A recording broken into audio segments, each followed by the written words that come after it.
नमस्कार दोस्तों, स्वागत है आपके अपने YouTube चैनल संस्कृत अड्डा पर।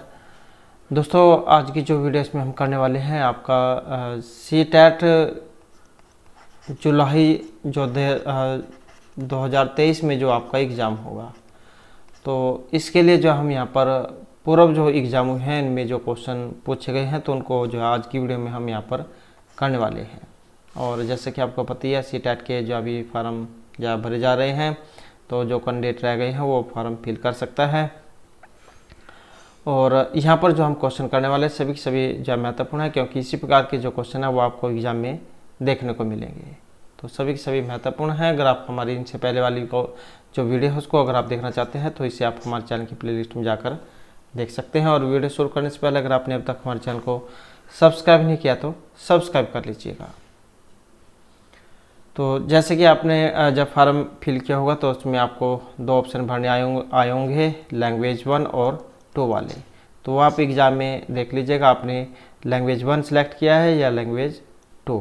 अगर लैंग्वेज 1 में संस्कृत है तो आपने संस्कृत फिल करनी होगी, और अगर लैंग्वेज 1 में हिंदी है तो आपने हिंदी फिल करनी होगी। जैसे यहाँ पर भाषा एक संस्कृत लिखा गया, किसी की लैंग्वेज 1 है तो संस्कृत वाला ऑप्शन जो आपने करना होगा, अगर हिंदी है तो हिंदी वाला, क्योंकि बहुत से कैंडिडेट जो है यहाँ पर एग्ज़ाम में जाकर गलती करते हैं। तो यहाँ पर क्या सबसे पहले जो गद्यांश जो वो आता है, तो अधोलिखिता नाम प्रश्न नाम प्रश्न संख्या 1 से 15 विकल्पात्मक उत्तरेभ्य उचितम उत्तरम कित्वा लिखत। तो सही उत्तर जो वही आपने यहाँ पर इसमें फिल करना है। तो अधोलिखितम गद्यांशम पठित्वा प्रश्न नाम 1 से 9 विकल्पात्मक उत्तरेभ्य उचित उत्तरम चित्वा लिखत। तो यहाँ पर जो गद्यांश जो है इसमें से अपने जो क्वेश्चन है वो उनको फिल करना है देखकर। और इसका करने का सबसे बढ़िया जो अच्छा तरीका है वही है ये एक बार में ही आप जो इस गद्यांश को पूरा पढ़ ले ध्यानपूर्वक, क्योंकि क्लास में जो है वैसे भी प्रेशर बहुत होता है। और तो इसी कारण से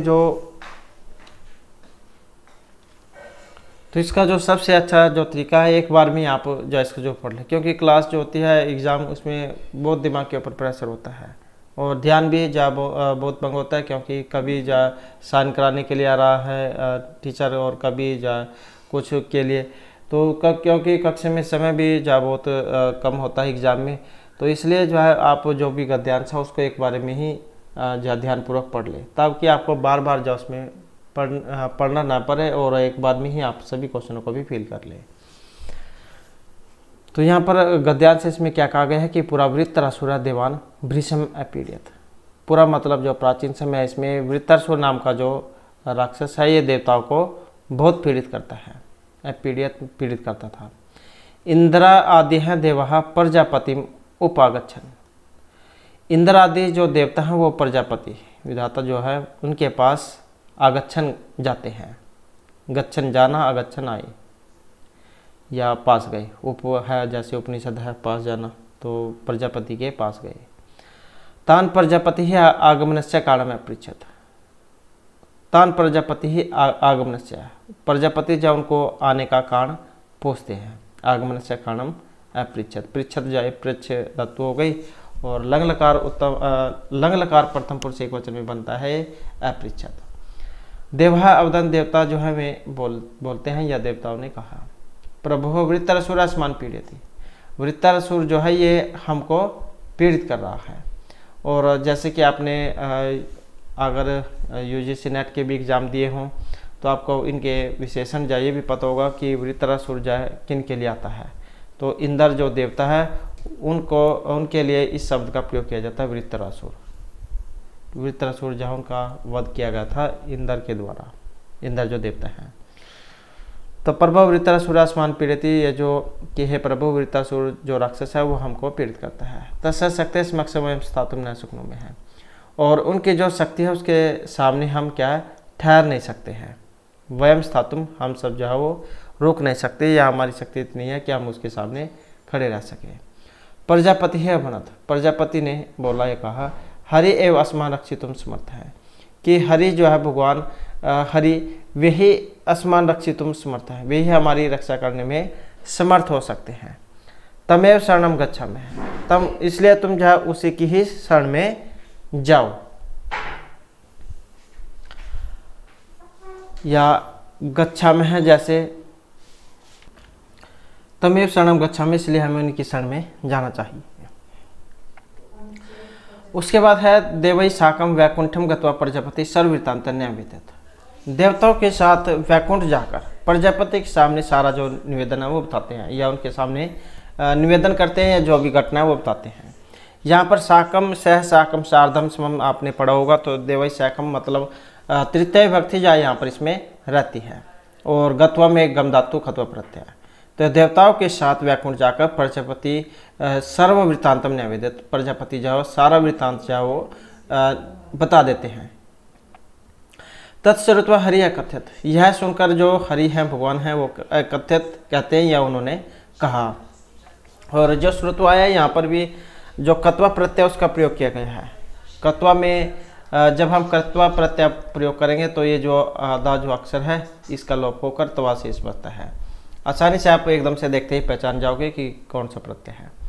तो श्रुत्वा सुनकर, तत्श्रुत्वा हरि कथित, यह सुनकर जो हरि है भगवान है वो कहते हैं भव प्रजापति की, है प्रजापति देवाहम महर्षि दधीचे अंतिकम गत्वा तस्मात् अस्थि याचनम कुर्वन्तु, कि हे देवा, कि भव प्रजापति की, हे प्रजापति देवा देवता महर्षि दधीची के पास जाकर, गत्वा जाकर, तस्मात् अस्थि याचनम कुर्वन्तु, उनसे उनकी हस्ती जो है, अस्थि मतलब जो हड्डियां हैं उनकी हड्डी मांगो, कि तुम क्या है उनके पास जाकर और उनकी हड्डी की याचना करो, या उनसे हड्डी या उसकी याचना करो, उससे मांगो।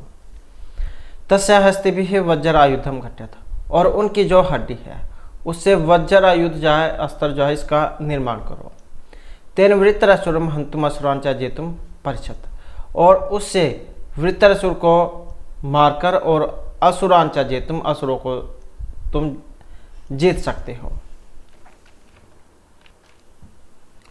तो उससे तुम जो वृत्रासुर जो उसको मारकर और असुर जौन पर विजय को प्राप्त कर सकोगे।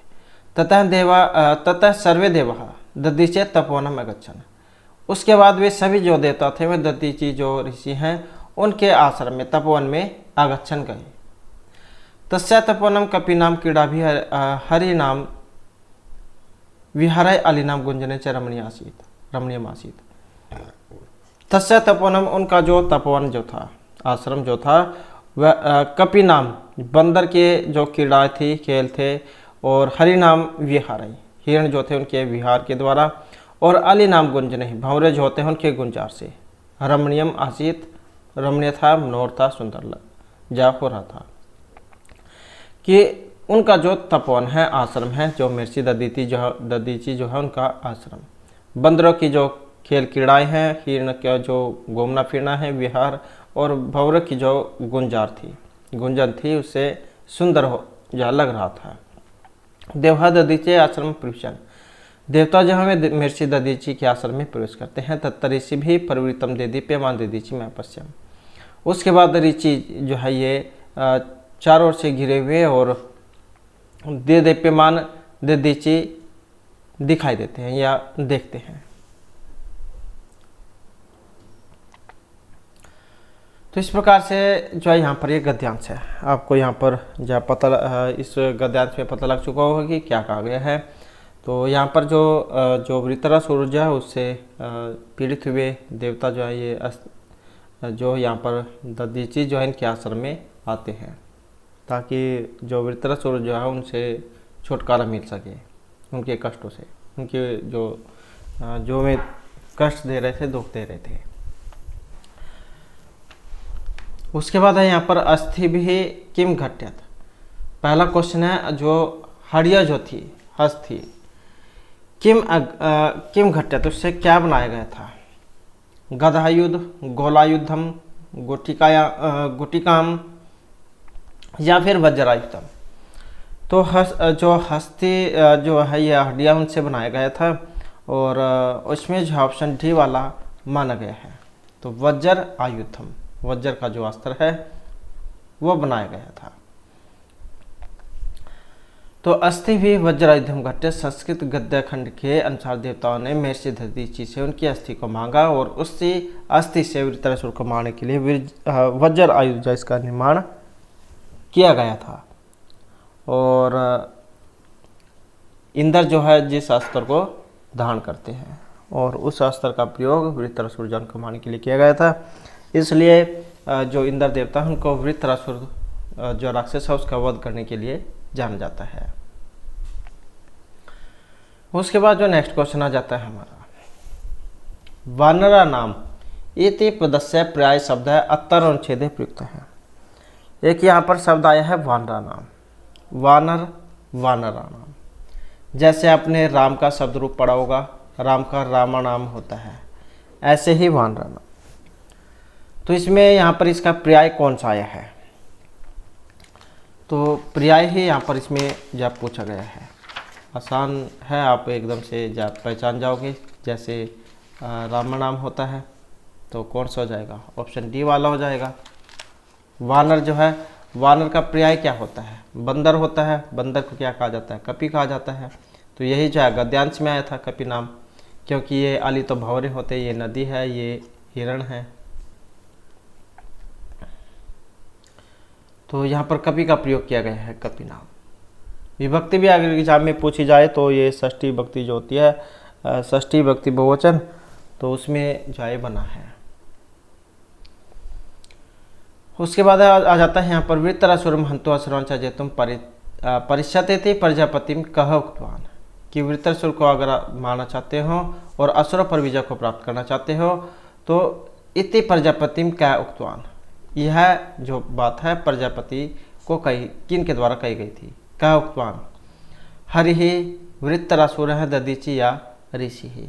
तो ये किसने कहा था कि तुम जा वहाँ जो महर्षि ददीची जो है उनके पास चले जाओ। और इसका जो संबंध है ऑप्शन ए वाला रहेगा। तो हरि जो है इनके द्वारा ये कहा गया था। तो वृत्रासुर हंतुम असुरान चजेतुम परिष्यति प्रजापति हरि ही उक्तवान। तो वृत्रासुर को मारकर असुर पर विजय प्राप्त करने के उपाय को प्रजापति ब्रह्मा देवताओं के समक्ष भगवान हरि ने कहा था। उसके बाद है यहाँ पर देवान का पीड़ित, देवता जो थे उनको पीड़ित कर रहे थे। किलनाख्य नदी ही पर्वत शिखर वृत्रासुर या निम्ब वृक्ष हैं। तो देवताओं को पीड़ित कर रहे थे, तो ये है वृत्रासुर है। तो कौन सा हो जाएगा, ऑप्शन सी वाला हो जाएगा, क्योंकि जो गद्यांश जो आया है इसमें यही जॉइन कहानी पहुंचा रहा था, जो राक्षस थे वृत्रासुर। उसके बाद है तुमन प्रत्यांत शब्द कहाँ, यहाँ पर तुमन प्रत्यय का प्रयोग किया गया है। तुमन में तुम जाइए शेष बचता है ये वाला, और उ और ना इसका क्या है, लोप हो जाता है। अब ये आप इसमें लगा हुआ देख सकते हैं इनमें से कौन से शब्द में ये लगा है, और एकदम से आप पहचान जाओगे क्योंकि यहाँ पर ये तुम होना चाहिए पीछे लगा हुआ शब्द में, और जो ऑप्शन डी जो है इसमें ही सिर्फ लगा है, तो और किसी में यहाँ पर नहीं लगा है। तो यही आपका जो सही आंसर है ये हो जाएगा। तुमन जो प्रत्यय है इसका प्रयोग जब कोई क्रिया दूसरी क्रिया के लिए कोई क्रिया करता है तब क्रिया में तुमन प्रत्यय का प्रयोग किया जाता है। उसके बाद आ जाता है असमर्थ है इति पदस्य विलोम शब्द है अनुच्छेदे प्रयुक्त है तत्चित्वा लिखा। असमर्थ है इस पद का विलोम बताना है जो इस अनुच्छेद में प्रयुक्त हुआ है। समर्थ है श्रीकंठ विप्लव या अमृत पत्रम।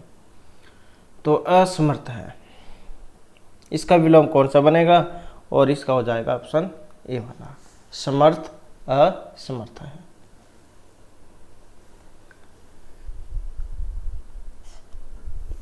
तो असमर्थ जाए यहाँ पर इसका समर्थ का असमर्थ या असमर्थ का समर्थ विलोम। उसके बाद आ जाता है जो प्रत्यय है यहाँ पर कत्वा। कत्वा प्रत्यांत पदम चित्वा लिखा। तो ये जो कत्वा जो है इसका बताना है अपने, श्रुत्वा गंतुम हंतुम जेतुम, और इसे भी आप एकदम से पहचान जाओगे क्योंकि जो कत्वा है इसका तवा ही शेष बचता है। अब आप तवा लगा हुआ शब्द में देख सकते हैं कौन से में यहाँ पर लगा है, और इसमें अगर हम देखें तो जो कौन सा है ऑप्शन ए वाला हो जाएगा इसका भी, क्योंकि इसी में लगा है।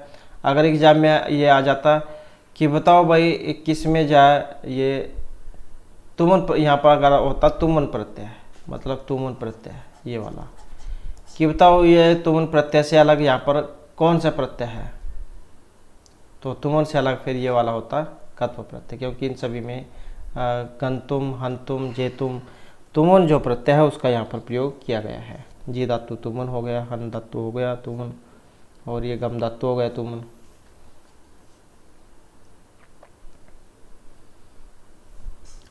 तो पूर्वकालिक क्रिया का बोध कराने के लिए कत्व प्रत्यय का प्रयोग किया जाता है। विकल्प में श्रु धातु में कत्व प्रत्यय का प्रयोग होने पर श्रुत्व बनेगा, और तुमुन प्रत्यय का प्रयोग यहाँ पर, और अन्य विकल्पों से तुमुन प्रत्यय का प्रयोग किया गया है। तो यही जो है इसका सही रहेगा। उसके बाद आ जाता है यहाँ पर प्रवेशम कृतवंत है इति पदस्य पर्याय शब्दानुच्छेदास्मिन् प्रयुक्त है तच्चित्वा लिखत। तो यहाँ पर यह पर्याय है प्रवेशम कृतवंत है इति पदस्य पर्याय शब्दानुच्छेदास्मिन् प्रयुक्त है। तो इसका यहाँ पर पर्याय शब्द प्रयुक्त हुआ इस अनुच्छेद में, इस गद्यांश में, जघान, अपठन, अपतम या प्राविशन। तो ये प्रवेशम कृतवंत है, और इसका कौन सा है, जो ऑप्शन डी वाला है। तो यहाँ पर जो इसमें ये ऑप्शन डी जो है इसका माना गया है प्राविशन। प्रवेशम कृतवंत है, प्रवेशन, प्रवेश किया। तो यही जो यहाँ पर इसमें भी बताया गया है प्रवेश किए। इस शब्द का पर्याय समानार्थक शब्दानुच्छेद में दिए गए प्रविशन शब्द से, जिसका तात्पर्य जो मतलब है ये प्रवेश करना होता है। उसके बाद देवः कई प्रवृत्तम देदीप्यमानम देदीचिम अपश्यम जलय अग्निभिः फलय या ऋषिभिः। तो देवः कई प्रवृत्तम देदीप्यमान देदीचिम अपश्यम, तो किससे घिरे हुआ देखते हैं यहाँ पर, देदीप्यमान देदीची, जल, अग्नि, फल या ऋषिभिः, और इसमें जो है ऑप्शन डी वाला। तो कौन थे वहाँ पर, जो ऋषि थे। तो देवतागण जब भगवान हरि के निर्देश पर दधीची आश्रम पहुंचे तो उन्होंने देखा कि देदीप्यमान महर्षि दधीची ऋषियों से घिरे हुए थे। तो ये तो जो है यहाँ पर ये थे इसमें गद्यांश। और अब जो यहाँ पर इसमें जो पद्यांश है वे भी आएंगे आपके एग्जाम में, और इनमें से फिर आपने जो क्वेश्चन है वो छांटने हैं। पहले आपको यहाँ पर जो पद्यांश दिया गया है उसके बारे में पता होना चाहिए कि इसमें क्या कहा गया है, तभी आप चाहे उनके सही से आंसर देख पाओगे। तो यहाँ पर पहला जो हमारा श्लोक है, पद्यांश है कि अन्नात् अपरम दानम विद्या दानम दानम तह परम अनेन क्षणिका तृप्ति यावजीवम च विद्या। ये अन्नदानात् अपरम दानम, कि अन्न दान से बढ़कर और कोई दान नहीं, और विद्या दान से भी बढ़कर कोई और दान नहीं। अनेन क्षणिका तृप्ति ही, जो अन्न है इससे कुछ समय के लिए ही शांति मिलती है, तृप्ति मिलती है। और यव जीवम च विद्या, लेकिन जो विद्या जो है इससे पूरी उम्र आजीवन तृप्ति होती है। कि अन्नदानात् परम दानम विद्या दानम मतः परम अन्य क्षण का तृप्ति यावजीवन चाहे विद्या, कि अन्न दान से बढ़कर कोई दान नहीं, और ऐसे ही विद्या दान से बढ़कर भी कोई दान नहीं। लेकिन अन्न से कुछ क्षण के लिए ही संतुष्टि होगी, लेकिन विद्या दान जो है इससे पूरी उम्र आजीवन संतुष्टि मिलती है। उसके बाद है पुस्तक धातु या विद्या पर हस्तगतम धनम कार्यकाले समुत्पन्ने न स विद्या न धनम, कि पुस्तक में रखी हुई विद्या और दूसरे के हाथ में दिया हुआ धन, जब व्यक्ति को जरूरत पड़ती है ना वो विद्या काम आती है और ना ही वह धन काम आता है। तो इसलिए जो यहाँ पर इसमें ये बताया गया है कि पुस्तक में रखी गई विद्या और दूसरे के हाथ में हुआ गया हुआ धन। तो कार्यकाले समुत्पन्ने नाथ स विद्या नाथ स धनम, जब व्यक्ति को जरूरत होती है तो वह न तो विद्या काम आएगी और न ही वह धन काम आता है। उसके बाद है यहाँ पर अधम धनम इच्छन्ति धन मानो च मध्यमा उत्तम मानम इच्छन्ति मानो ही महताम धनम। आदम जो व्यक्ति होते हैं, दुष्ट व्यक्ति या सबसे निचले दर्जे के जो है नीच व्यक्ति, वो क्या है धन की इच्छा करते हैं, धन मानव च मध्यमा, और जो मध्यम प्रवृत्ति वाले हैं वो धन और सम्मान दोनों को इच्छा करते हैं। लेकिन जो उत्तम व्यक्ति है, उत्तम मानम इच्छन्ति मानो ही महताम धनम, लेकिन जो उत्तम व्यक्ति है वो मान सम्मान को ही सबसे बड़ा धन मानते हैं। इस मान सम्मान से ऊपर कोई धन वे नहीं मानते हैं। तो अधम जो व्यक्ति हो गए धन को इच्छा करते हैं, और मध्यम व्यक्ति धन और सम्मान दोनों चाहते हैं, लेकिन उत्तम व्यक्ति जो है मान सम्मान की ही इच्छा करते हैं और मान सम्मान को ही सबसे बड़ा धन में मानते हैं। उसके बाद है साक्षरम पुरुषम दृष्ट्वा यह नराभिमन्यते बलिवर्द समय लोके कुरसिंगा वर्जित है, कि पढ़े हुए व्यक्ति को देखकर भी जो व्यक्ति उसे पढ़ा हुआ नहीं मानता है, वह व्यक्ति इस संसार में सींग और पूंछों से रहित बलिवर्द के समान है। उसके बाद है वृथा वृष्टि समुद्रेषु वृथा तृप्तस्य भोजनम वृथा दानम समर्थस्य वृथा दीप है दिवापीच है। वृथा वृष्टि समुद्रेषु, जैसे समुद्र है उसमें वर्षा का होना बेकार है, और वैसे ही जो व्यक्ति संतुष्ट है, रजा हुआ है, उसे भोजन की कोई जरूरत नहीं होती, उसके लिए भोजन बेकार है। वृथा धनम समर्थस्य वृथा दीप दिवा अपीच है।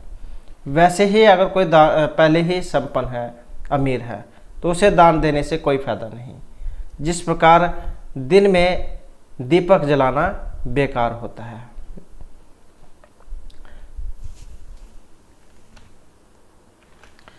तो इसलिए जो यहाँ पर इसका जो उदाहरण दिया गया था कि समुद्र, क्योंकि समुद्र तो पहले ही अपने आप में पर्याप्त था, उसमें तो वर्षा की जरूरत ही नहीं है। ऐसे ही जो व्यक्ति भूखा है उसी को जो भोजन की जो कीमत है उसके बारे में पता होगा, क्योंकि जो पहले ही संतुष्ट है उसके आगे चाहे कितने ही अच्छा भोजन हो वह उसमें कोई ना नुक्स जरूर निकाल देगा। ऐसे ही यहाँ पर जो पहले ही मतलब अमीर है, उसे उसके लिए दान की कोई कीमत नहीं है, उसके लिए दान बेकार है अगर आप उसे दान दे रहे हैं। तो जिस प्रकार से जो दिन में दीपक जलाना बेकार होता है, उसको कोई मतलब नहीं होता है। उसके बाद है यस्मिन देशे न समाना न प्रीति न च बांधव न च विद्यागम है कश्चित न तत्र दिवसमचेत, कि जिस देश में न तो सम्मान होता है, न मतलब प्रेम मिलता है, और न ही मित्र प्यारे हैं, और न ही वहाँ पर कोई विद्या के जानने वाले हैं, तो वहाँ पर जाए एक दिन भी नहीं रुकना चाहिए। तो इस प्रकार के जो है यहाँ पर ये गद्यांश है, सॉरी पद्यांश है। और अब जो इन्हीं में से आपने क्वेश्चन जो है फिल करने हैं, तो जैसे यहाँ पर सागरेशु पदस्य पर्याय पदम लोके प्रयुक्तम तच्चित लिखत, ये जो सागरेशु जो यहाँ पर एक शब्द आया था, इसका पर्याय बताना है, इसका पर्यायवाची शब्द कौन सा है। विहगस्यु संज्ञेषु समुद्रेषु अरण्येषु, अब ये अरण्य जंगल होता है, ये शेर है, ये पक्षी है, और ये समुद्र है। तो सागर का पर्यायवाची क्या होगा? तो जो ऑप्शन सी वाला होगा यही होगा, क्योंकि सागर का पर्यायवाची क्या होता है? समुद्र होता है। तो यही जो हमारा सी आंसर यहाँ पर हो जाएगा। अब विभक्ति भी कई बार एग्जाम में आ जाती है, तो जैसे रामेशु शब्द होता है, रामेशु, ऐसे ही समुद्रेशु सप्तमी विभक्ति में।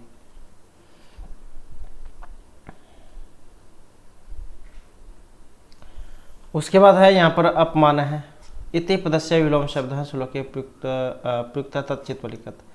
ये जो अपमान है जो यहाँ पर शब्द है, इसका विलोम बताना है, विपरीत उल्टा। जलपानम भोजनम पान है या सम्मान है। तो अपमान का क्या होगा? अपमान करना क्या होता है? दूसरे का तिरस्कार करना। तो इसका कौन सा बनेगा? जो ऑप्शन डी वाला होगा, सम्मान, मान सम्मान, मान अपमान।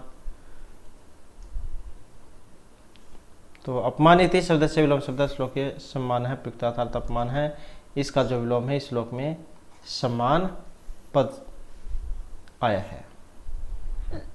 उसके बाद यावत जीवम तृप्ति कया भवति। यावत जीवम, जब तक आपका जीवन है, जब तक आप जीवित रहोगे, तृप्ति किससे होगी? पेप्सी पीने से, पेप्सी पानेन, विद्या अन्नेन, या एक सुर से।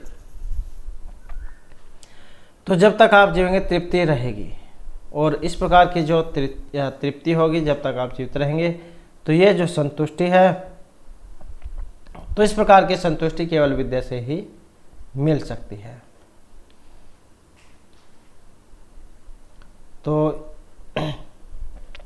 यहाँ पर जो है ये इस श्लोक जो इसके माध्यम से भी जो बताया गया था कि अन्ना दानात परम दानम विद्या दानात्मतः परम अन्यन क्षणिक तृप्ति यावजीवम च विद्या, कि अन्न जो होता है वो इससे बढ़कर कोई धन नहीं, क्योंकि इससे जो एक भूखा व्यक्ति जो है उसका पेट भर जाता है।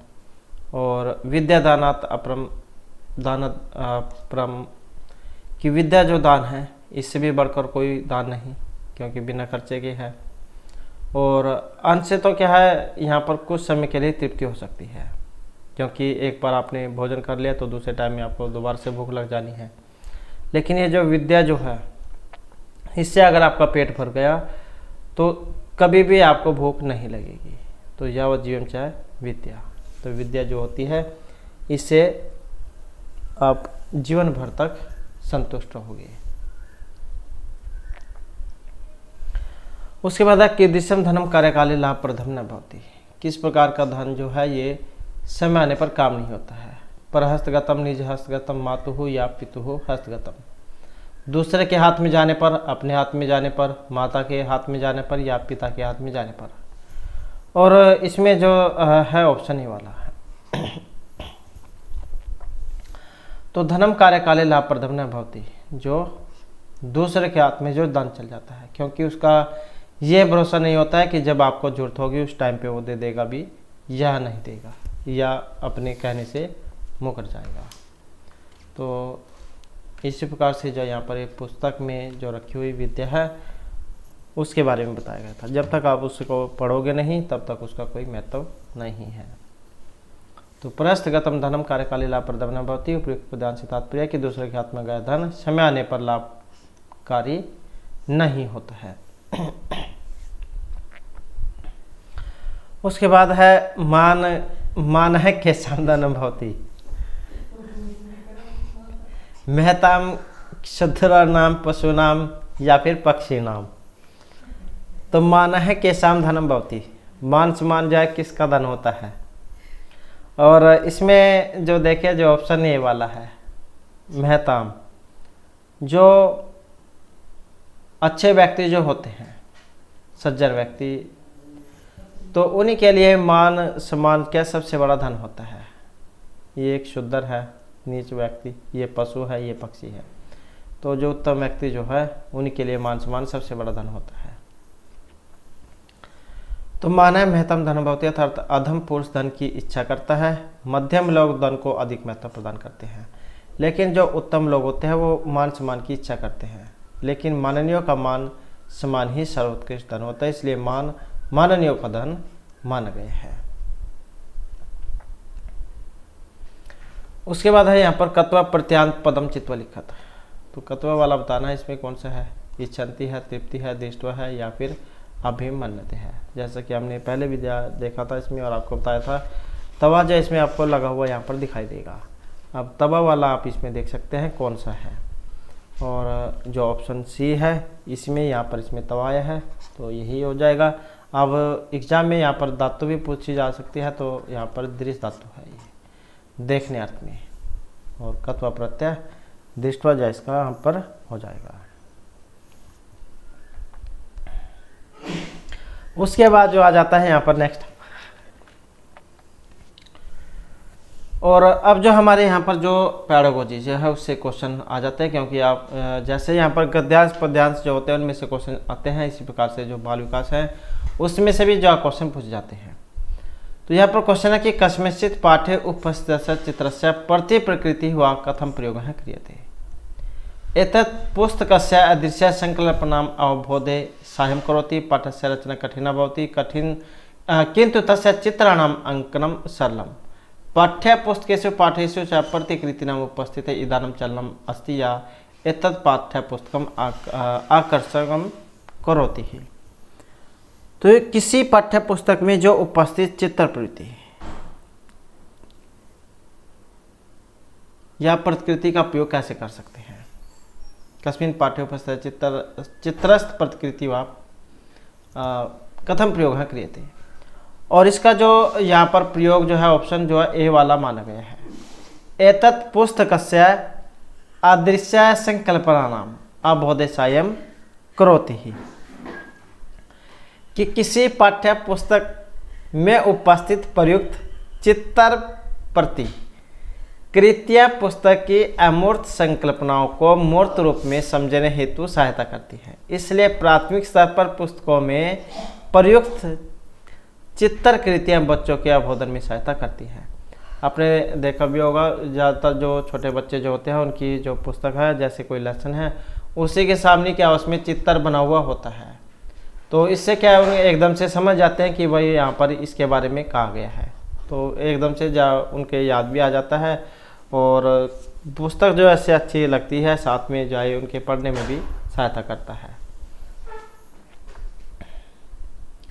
उसके बाद आ जाता है यहाँ पर जो छात्रान उत्कृष्ट लेखकान कर्तुम शिक्षक कुत्तराधिकम दहनम दद्यात् यस्य महत्वम सर्वाधिकम। तो छात्रान उत्कृष्ट लेखकान कर्तुम शिक्षक कुत्तराधिक ध्यानम दद्यात्। तो छात्रों के उत्कृष्ट लेखन के लिए शिक्षक को कहाँ पर सबसे ज़्यादा ध्यान देना चाहिए? अभिव्यक्ति ही, शब्दावधि ही, हस्ताक्षरम या फिर व्याकरणम। सबसे ज़्यादा जो यहाँ पर ध्यान माना गया है जो ऑप्शन डी वाला है, तो व्याकरण पर जो है सबसे ज़्यादा ध्यान दिया जाना चाहिए। तो छात्रों के उत्कृष्ट लेखन के लिए शिक्षक को व्याकरण पर सबसे ज़्यादा ध्यान देना चाहिए, क्योंकि व्याकरण ही भाषागत दोष का ज्ञान कराता है और अशुद्ध वर्तनी परिमार्जन में सहायक होती है।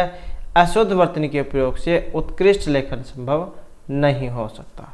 तो यही जो है यहाँ पर इसमें माना गया है व्याकरण। उसके बाद है यहाँ पर एक ये विकार जो है उनसे संबंधित है, ये भी क्वेश्चन एक एग्जाम में जरूर आता है कि पढ़ने लिखने संबंधी विकार कौन से वाला है। तो यहाँ पर डिसलेक्सिया आया है। डिसलेक्सिया आपने बताना है कि कौन सा विकार है। गणित विकार है, पठन संबंधी विकार है, मानसिक विकार है या व्यवहारिक विकार है। और आपके एग्जाम में जो है इसकी आने की जोर संभावना रहेगी, आपके एग्जाम में ये आ सकता है। डिसलेक्सिया क्या होता है? डिसलेक्सिया जो यहाँ पर माना गया है और जो ऑप्शन बी वाला है, तो डिसलेक्सिया क्या है? ये पढ़ने संबंधी विकार है। तो इस रोग से ग्रसित बच्चे को पढ़ने में कठिनाई आती है। उसके बाद है एकस्य पाठस्य पठन समय अधोलिखितेषु किम अति आवश्यक। तो एक पाठ के पढ़ने के समय में सबसे ज़्यादा जरूरी यहाँ पर क्या है? पाठस्य अर्थ अवबोध है, शीघ्रतया पठनम, शुद्ध उच्चारण से पठनम, विराम चिन्ह नाम शुद्धतया प्रयोग है। एक लेसन जब आप यहाँ पर पढ़ रहे हैं तो कौन सा यहाँ पर सही हो जाता है और सही कौन सा है? तो इसमें जो है ऑप्शन एक को माना गया है पाठस्य अर्थ अवबोध है। तो पाठ का अर्थ अवबोध यहाँ पर माना गया है, जो सबसे आवश्यक यहाँ पर इसमें माना गया है कि एकस्य पाठस्य पठन समय पाठस्य अर्थ अवबोध है अत्यावश्यक।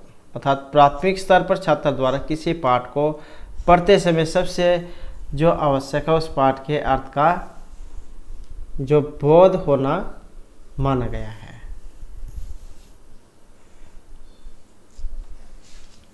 उसके बाद है यहाँ पर यहाँ क्वेश्चन है कि द्वितीय कक्षाएं शिक्षिका तासा छात्राणां शब्द भंडार वर्धने बहुबलम ददाति, शब्द भंडार विद्यार्थम तय का उपाय अवलंबित। दूसरी कक्षा की शिक्षिका तासा छात्रों के शब्द भंडार में वृद्धि करने के लिए बहुत जोर दे रही है और शब्द भंडार में वृद्धि के लिए क्या उपाय किए जाने चाहिए। प्रत्येकम नूतनस्य कठिनस्य वा शब्दस्य कृते छात्रा शब्दकोशं पश्यन्तु। छात्रः पाठे प्रत्येकम नूतन शब्दस्य अधोरे अंकनं कुर्वन्तु तांच कंठस्थीकुर्वन्तु। नूतन पाठस्य पठनात् पूर्व छात्री सर्वे शब्दाः स्मर्तव्या या दत्त संदर्भे छात्रा नूतन शब्दानाम अर्थानाम अनुमानम कुर्वन्तु। तो यहाँ पर जो है इसमें कौन सा माना गया है? तो ये अनुमान वाले कभी भी आंसर सही नहीं हो सकते, ये तो करेक्ट होने चाहिए। अनुमान वाला कभी भी सही आंसर नहीं होता है।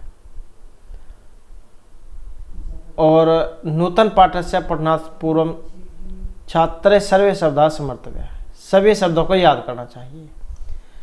प्रत्येकम नूतन कठिन व शब्दस्य कृते छात्र शब्दकोशम पश्यन्तु। ऐसा भी नहीं हो सकता कोई शब्द आ गया और उसी के लिए आप शब्दकोश देखने लग जाओ, तो ऐसा भी नहीं होता। तो कौन सा है यहाँ पर, जो ऑप्शन बी वाला है। छात्रः पाठे प्रत्येकम नूतन शब्दस्य आधारो अंकनम कुर्वन्तु तान् च तान् कंठस्थी कुर्वन्तु हो। कि दूसरी जो कक्षा इसकी शिक्षिका ताशा छात्रों के शब्द भंडार में वृद्धि करने पर बहुत बल देती है। शब्द भंडार में वृद्धि करने के लिए शिक्षिका छात्रों के पाठ में प्रत्येक जो नए शब्द आते हैं, नूतन मतलब नए शब्दों को रेखांकित करती है और उसके बाद उसको कंठस्थ कराती है। जो कई बार आपने पढ़ा होगा कि जैसे कठिन शब्द आ गए वे लिखवा दिए और उनके बाद फिर वो याद करने को दिए जाते हैं। उसके बाद आ जाते हैं यहाँ पर जो द्वितीय कक्षा शिक्षिका। कक्षा में भाव भंगिमया अभिव्यक्त च सह एकां बहुरुचिकां कथं श्रावयति तथा अनन्तरं सा काचन छात्रान् तां कथां शब्दैः पुनः कथितुं निर्दिशति एवं सा आकलनं करोति। कि द्वितीय कक्षा शिक्षिका कक्षायां, दूसरी कक्षा की जो शिक्षिका कक्षा में भाव भंगिमा और अभिव्यक्ति के साथ एकां बहुरुचिकां कथा श्रावयति, एक बहुत ही रुचि वाली जो कथा है, कहानी है, वो सुनाती है। और उसके बाद कुछ छात्रों से उस कथा पर शब्दैः पुनः कथितुं निर्दिशति, अपने शब्दों में दोबारा से उसको निर्देश करने के लिए कहती है। तो वो आकलन किस चीज़ का कर रही है। कि दूसरी कक्षा की शिक्षिका कक्षा में भाव भंगिमा और अभिव्यक्ति के द्वारा एक अत्यधिक रुचिकर कथा जो है सुनाती है और उसके बाद कुछ छात्रों से उस कथा को अपने शब्दों में कहने का निर्देश देती है। तो यहाँ पर वो क्या जानना चाह रही है, पठनाबोध, लेखन, श्रवण या संभाषण। तो किस चीज़ का वो जानना चाह रही है यहाँ पर। और इनमें देखें तो जो ऑप्शन ए वाला है, तो ये किसका उदाहरण है, पठनाबोध का। कि जैसे पहले लेसन पढ़ा दिया उसके बाद उसके बारे में क्वेश्चन पूछे जाए, तो ये यही जानना होता है कि बच्चे ने वो लेसन याद भी किया है, पढ़ा भी है, उसकी तरफ ध्यान भी दिया है, या उनके जो है सिर के ऊपर से ऐसे ही चला गया है, उन्होंने कुछ भी नहीं पढ़ा है। तो दूसरी कक्षा की शिक्षिका कक्षा में भावभंगिमा और अभिव्यक्ति के द्वारा अत्यधिक रुचिकर कथा सुनाती है। उसके बाद कुछ छात्रों से उस कथा को अपने शब्दों में कहने का निर्देश देती है। ऐसा कर शिक्षिका पढ़े गए विषय के बोध का आकलन करती है कि उन्होंने क्या कुछ याद किया है।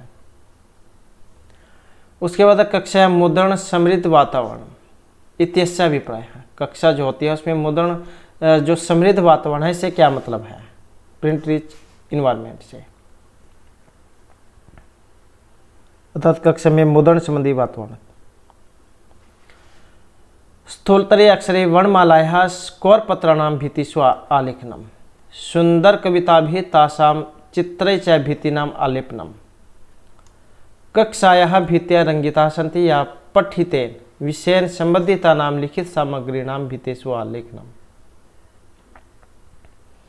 तो कक्षा या मुद्रण समृद्ध वातावरण से क्या अभिप्राय है, और इसका जो यहाँ पर इसमें जो अभिप्राय है जो ऑप्शन डी वाला है।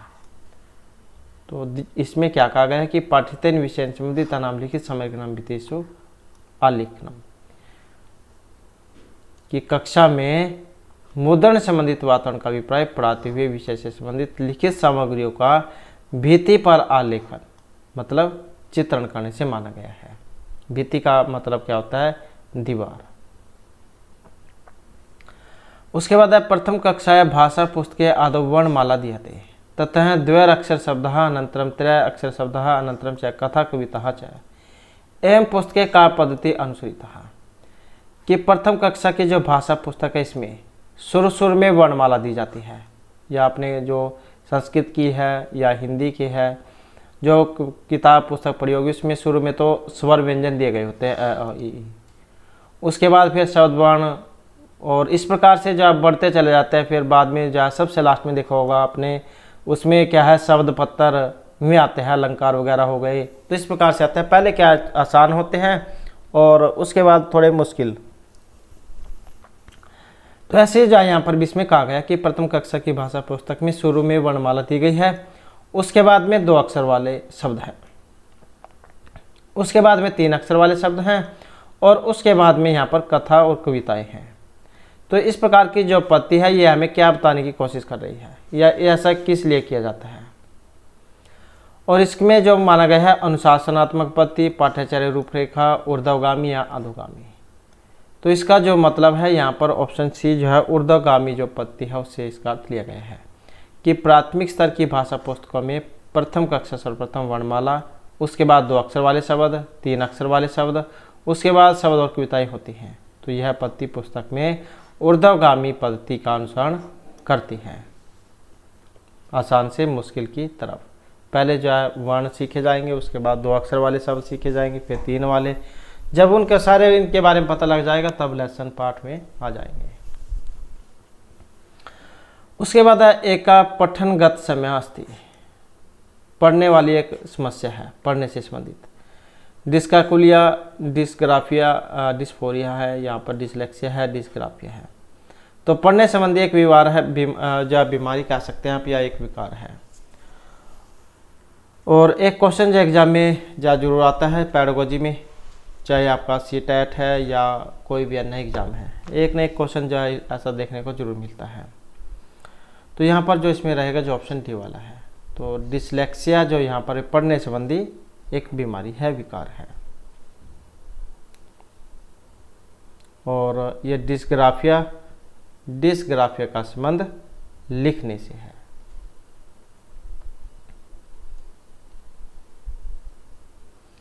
उसके बाद कक्षा में लेखनस्य प्रारंभम कर्तु शिक्षका, कक्षा में लिखने का प्रारंभ करने के लिए एक शिक्षक हो। विद्यालय में आगमनात् पूर्व विभिन्न परिच्छेदान पठितुम छात्रा निर्देशित, सुंदर हस्ताक्षर लिखितुम छात्रा निर्देश, विषयोपरि मंत्रम कृत्वा विचाराणाम निर्माण कर्तुम छात्रा निर्देश, या फिर कृष्ण फल के विषयोपरि लिखितम परिच्छेदम अनुच्छेदम छात्रा निर्देश। तो जैसे ही जहाँ कोई टीचर है वो कक्षा में आता है तो उसका सबसे पहले काम क्या है, कक्षा में लिखने से प्रारंभ कर तुम शिक्षक है। तो इसमें जो माना गया है जो ऑप्शन सी वाला है। तो विषय ऊपरी मंथन कृत्वा विचारान निर्माण कर तुम छात्रान निर्देश, तो विषय के ऊपर मंथन करके उसके बाद विचारों का निर्माण करने के लिए छात्रों को निर्देश देते हैं, आदेश देते हैं।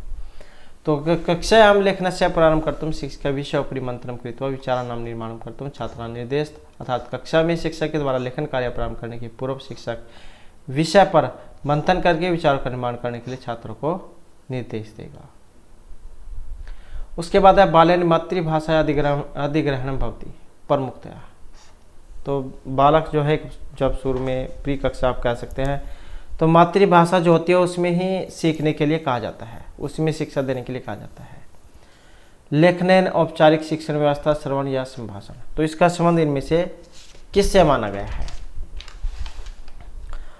और इसका जो यहाँ पर संबंध है जो ऑप्शन सी से है, तो ये सुनने से माना गया है कि बालक के द्वारा मातृभाषा का जो बोध श्रवण के माध्यम से होता है। उसके बाद उत्पादक कौशलेषु कस्य समावेश अस्ति, उत्पादक कौशलों में लेखन श्रवण पठन या पठन श्रवण का। और इनमें देखें तो जो ऑप्शन सी वाला है, तो उत्पादक कौशलेषु कस्य समावेश है, तो इसमें जो है ये पठन लेखन में माना गया था। तो उत्पादक कौशल वह कौशल होता है जिसके अंतर्गत पठन और लेखन को सम्मिलित किया जाता है।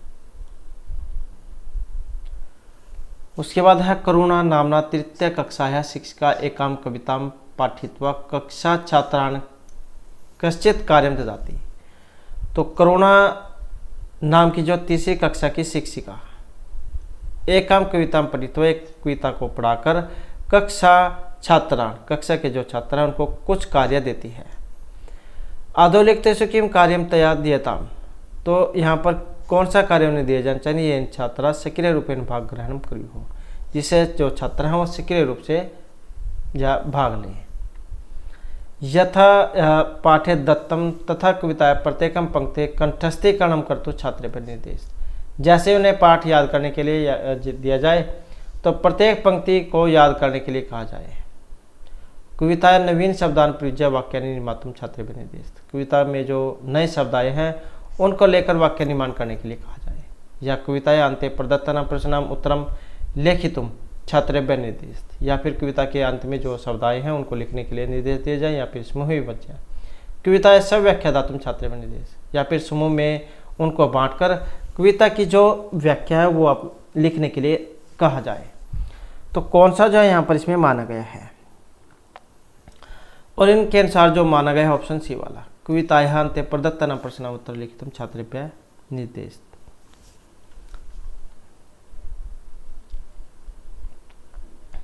अर्थात करुणा नाम वाली तीसरी कक्षा की शिक्षिका कविता को पढ़कर कक्षा के छात्रों को कुछ कार्य देते हैं, उसके द्वारा दिया गया कार्य है। कविता के अंत में प्रदान किए गए प्रश्नों के उत्तर को लिखने के लिए छात्रों को निर्देश करने से है।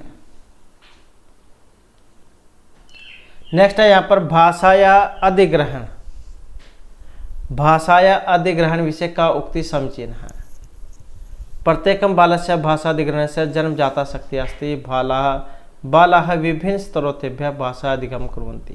भाषाम् अधिग्रहीतुं बालानां जन्मजाता शक्तिः नास्ति। यदा बालाः विद्यालयम् आगच्छन्ति तदा ते भाषायाः अधिगमं कुर्वन्ति। तो भाषा अधिग्रहण विषय का उक्ति समीचीना। तो भाषा के अधिग्रहण के समय में कौन सी यहाँ पर उक्ति सही मानी गई है, और इनमें देखें तो जो ऑप्शन ए वाली है कि प्रत्येकं बालस्य भाषा अधिग्रहणस्य जन्मजाता शक्ति अस्ति, कि भाषा अधिग्रहण के विषय में प्रत्येक बालक के भाषा अधिग्रहण की शक्ति जन्मजात होती है। क्या देते हैं कि कुछ चीज़ें जो होती हैं वो भगवान की देन होती है, जिन्हें जहाँ सीखना नहीं पड़ता है वो पहले से ही व्यक्ति के अंदर होती है। उसके बाद है एकस्याः भाषाया अधिगमार्थम अधस्तनेषु कस्य महत्वं सर्वाधिकम। तो यहाँ पर किसका महत्व सबसे अधिक है? एकस्याः भाषा अधिगमार्थम, एक भाषा के अधिगम के लिए पुस्तकों का पढ़ना, चलचित्र नाटकों का प्रेक्षण करना, देखना, और अध्ययन अध्यापन सामग्री का उपयोग करना, या जो सामाजिक संवाद है। तो क्या यहाँ पर एकस्याः भाषा अधिगमार्थम, तो एक भाषा के अधिगम के लिए सबसे जो महत्वपूर्ण है यहाँ पर जो ऑप्शन डी वाला इसमें माना गया है, जो सामाजिक संवाद है। तो एक भाषा को सीखने के लिए सबसे महत्वपूर्ण सामाजिक संवाद होता है। बच्चे अपने परिवार के सदस्य, समुदाय, समकक्षी, शिक्षक आदि से सामाजिक अंतःक्रिया स्थापित करते हैं, और वे अपनी भावनाओं, विचारों आदि को भाषा के माध्यम से अभिव्यक्त करते हैं। तो इसी को यहाँ पर माना गया है, और यही जो आज की हमारी यहाँ पर क्लास थी और महत्वपूर्ण क्वेश्चन थे। और नेक्स्ट वीडियो होगी उसमें हम आपके लिए नेक्स्ट जो यहाँ पर जो क्वेश्चन पेपर है वो नेक्स्ट जो लेकर आएंगे। और हमारे साथ अंत बनाने के लिए धन्यवाद।